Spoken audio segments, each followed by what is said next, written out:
Hi guys, हूँ पार्थ गोस्वामी તમારું સ્વાગત કરું છું આજના એક નવા બ્લોગમાં। આજે આપણે જઈશું સિદ્ધપુર થળી જાગીર મઠ શ્રી પરમ પૂજ્ય 1008 જગદીશપુરી બાપુના અવસાન નિમિત્તે આજે રાખ્યો છે શ્રદ્ધાંજલિ કાર્યક્રમ। ત્યાં જઈએ, મઠ બતાવીએ, ત્યાંની પબ્લિક જઈએ છીએ પાછી કોમ ચાલે પાઈ ગયા યુવાનંકા જઈશું સિદ્ધપુર થળી જાગીર મઠ। બાઈક આવી ગયો, બેસી જઈએ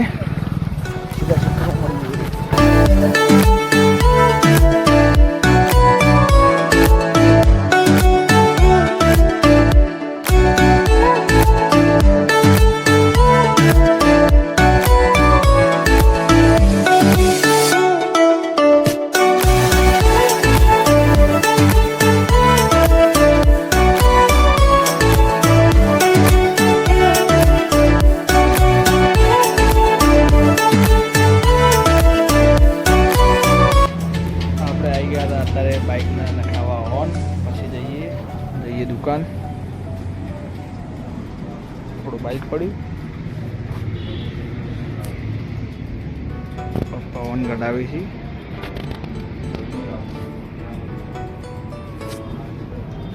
सीधा सिद्धपुर जागीर मठे मळीए।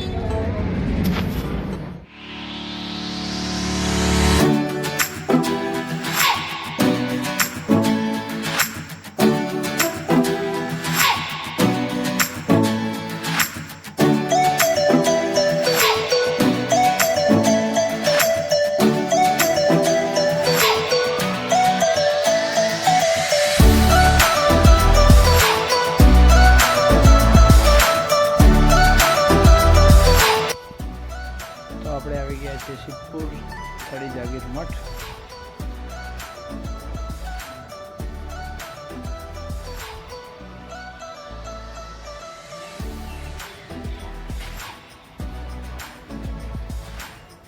સબ્જી બનાવે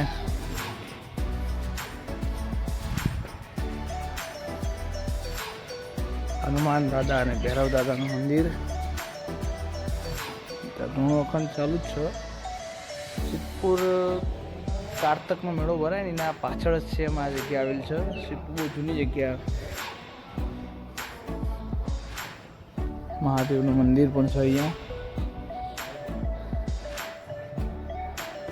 મહાદેવ અને આ મંદિર ટાઈપનું તમને દેખાતું હશે।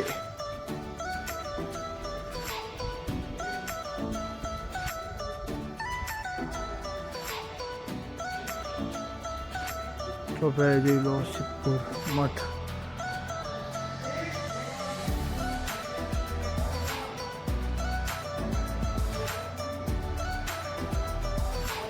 આ મઠનો ઇતિહાસ બહુ ઘણું હ, મને બધા જાણકારી નહીં બનાવતું, પણ અહીંયા જીવન સમાધિ છે બાપજીની। આપણે બહાર જઈએ તો બધા બાપજી મંત્રો બધા બેહ્યા છે। કેવળ પરિવાર બોલો જગદીશપુરી બાપાનો, બોલો કાર્તિકેય બાપાનો, બોલો જોગણી નવ પાર્વતી પતે હર હર મહાદેવ હર હર।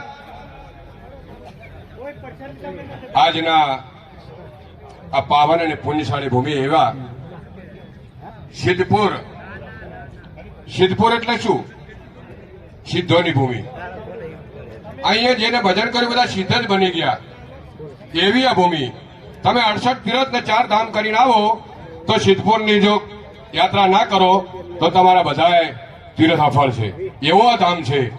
એવા કિનારા ઉપર જરા આપણે કેવળપુરી બાપાએ જો તપસ્યા કરી હોય અને એ તપસ્યાનું ફળ આપણા સેવકોને મળ્યું હોય, આપણા 10 નામ ગૌસ્વામીને મળ્યું હોય તો આજે પણ આપણે એમાં વિજય છીએ ને છીએ। દેખો આ સેવકગણ 125 ગામ આપણા સંઘાથી બેઠા છે, જે અમને કાર્ય કર્યું।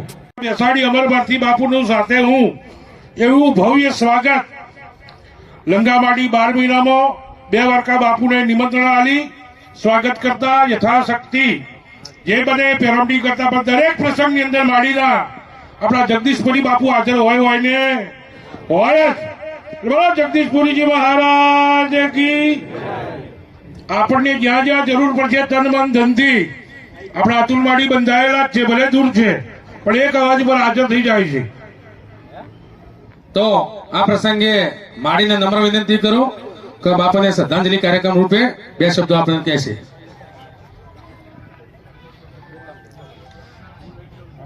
ગુરુ શ્રી અમરવારથી મહારાજ કી જય, જગદીશ પુરી મહારાજ કી જય.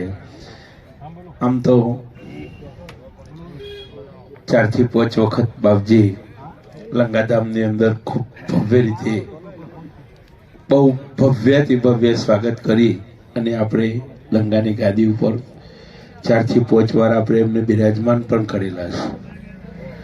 થરીમાં ઘણી બધી વાર હું પોતે અમારા ગામના ગ્રામજનો સાથે, વડીલો સાથે પણ બાપુની પરમિશન લઈને ઘણી વાર હું ત્યાં ગયો હોઈશ. પણ જે જરૂર પડશે ત્યાં હું હાજર થઈશ. પણ જે ન્યાય થવો જોઈએ એ થવો જ જોઈએ. સાથે સાથે બીજી વાત, જ્યારે ભવ્ય વિજય આપણો થાય એ દિવસે મેં મારા ગુરુ મહારાજને વાત કરી છે, અમરવારથીને, કે સૌથી પહેલા શોભાયાત્રા તથા જે ભવ્ય સ્વાગત કરવાનું છે એ લંગાધામની અંદર ફર્સ્ટ કરીશું. સમાજમાં, દુનિયામાં, વિશ્વમાં પણ ખબર પડે કે લંગાધામ જે ગુરુ ગાદીને માને છે અને કાર્તિકપુરી મહારાજનું એવું આપણે ભવ્યથી અતિ ભવ્ય બાપુની પરમિશન પણ મેં લીધી છે. ગઈકાલે ફોન પણ કર્યો હતો અને આજે બધાની સામે પણ જાહેર કરું છું કે જ્યારે આપણે થરીની ગાદી ઉપર બાપુને બેસાડશું અને એના પછી જે ફર્સ્ટ પગલો પાડવાનો છે, આપણી ભાષામાં કહેવાય તો એ લંગાધામની અંદર ભવ્યથી ભવ્ય, એમ વિશ્વને પણ ખબર પડશે એવું આપણે ભવ્ય સ્વાગત આપણે એમનું કરીશું. બોલો ગુરુ મહારાજની જય. માં તૈયારી મેળડી, હિંગરાજ માતા અને આ ગુરુદેવ આપણે જે કાર્ય ઉપાડ્યું છે એ કાર્યની અંદર ભુરુનાથ ગિરનારી આપણને મદદ કરે એવા આપણે ગિરનારી મહારાજની પણ એક વખત જય બોલાવી જોઈએ. કારણ શિવ સિવાય અંત નહીં અને આપણે બધા શિવના દીકરાઓ છે. શિવને પહેલા આપણે પ્રાર્થના કરવી જોઈએ. તો આપણે ગિરનારી મહારાજની પહેલા જય બોલાવશું. ગિરનારી મહારાજ કી જય, જગદીશપુરી મહારાજ કી જય, હિંગરાજ માતા કી જય. એટલે આમ 18 આલમમાં જેમના પ્રત્યેની એટલી અદમ્ય ભાવના છે કે જગદીશપુરી બાપાના નામ પર મેં હમણાં જ વાત કરી એમ આપણે જેમણે સુકાની નિમ્યા છે, પૂજ્ય બાપુ અમરવારતીજી બાપુનો જે આદેશ થાય એના માટે આપણે બધા જ હરદમ અડીખમ તૈયાર છીએ. બધાની એવી લાગણી છે. એટલે આ બધાની લાગણી બે શબ્દોમાં કહું તો કે 6 મળે અમૃત અવરના હાથનું પીવું નથી. બીજા કોઈના હાથનું અમૃત મળે તો અમારે કોઈને પીવું નથી. 6 મળે અમૃત અવરના હાથનું પીવું નથી. પણ હાથથી તમારા સોમલ મળે તો ચાલશે. હાથથી તમારા સોમલ મતલબ 20 હાથથી તમારા સોમલ મળે તો ચાલશે. અને થાય બારે મેઘ ખાંગા કે હોય વૈશાખી અગન, સંગ તમારો હોય તો મોસમ ગમે તે ચાલશે.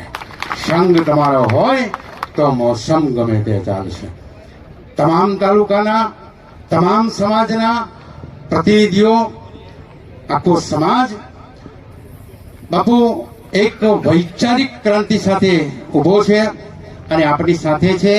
આપણી જ્યાં જ્યાં જરૂર, આ સમાજની આપણે જ્યાં જ્યાં જરૂર પડશે ત્યાં બધા સાથે છે અને એની પ્રતિનિધિ આપણે બધાએ કરાવી છે. અને મેં રાધનપુર આપણી સમય શંખેશ્વર ટીમ, મેં પૂજ્ય બાપુને હમણાં એક વાત મૂકી કે બાપુ આવનારા ટૂંક સમયમાં, લાલભાઈને મેં વાત મૂકી કે બાપુ અમે એક આપની મંજૂરી લઈને એક શ્રદ્ધાંજલિ કાર્યક્રમ જગદીશપુરી બાપાને શ્રદ્ધાંજલિ કાર્યક્રમ અમારા રાધનપુરમાં પણ યોજવાનું નક્કી કરીએ છીએ. બરાબર છે ભાઈઓ? એટલે એ આપના સંપર્કમાં રહી અને લાલભાઈ આપનો સંપર્ક કરશે. એ રીતે અમે આગળનો કાર્યક્રમ